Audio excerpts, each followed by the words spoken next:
Alternating current creates small currents in the component we are monitoring, called eddy currents.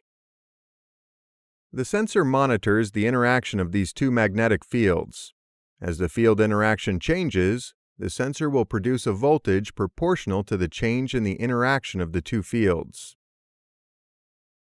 When using eddy current sensors, it's important for the component to be at least 3 times larger than the sensor diameter for normal operation. Otherwise, advanced calibration would be required. When choosing a vibration sensor for your application, it's important to look at factors such as range and accuracy, environment conditions, and the shape of the measuring surface.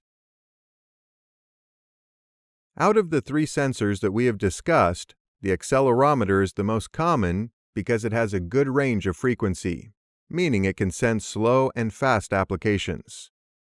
Along with the frequency, accelerometers are priced affordably and are durable.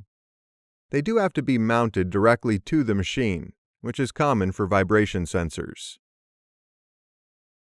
Eddy current or capacitive sensors have medium accuracy and are not optimal for high-resolution applications.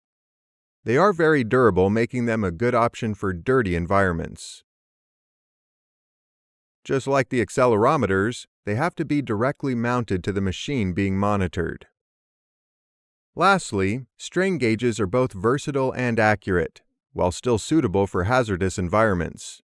Unfortunately, they can be hard to install correctly, and to get proper data, your application will need amplifiers, which can drive up the price. In closing, we discussed the differences in axial and radial vibration and their effect on machinery. We also identified 3 different types of vibration sensors: the accelerometer, eddy current or capacitive, and strain gauge. These sensors are the most common vibration sensors, but they are not the only option for your application.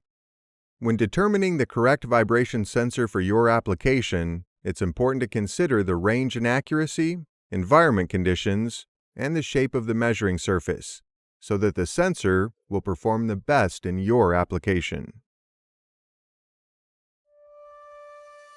Want to learn PLC programming in an easy-to-understand format and take your career to the next level?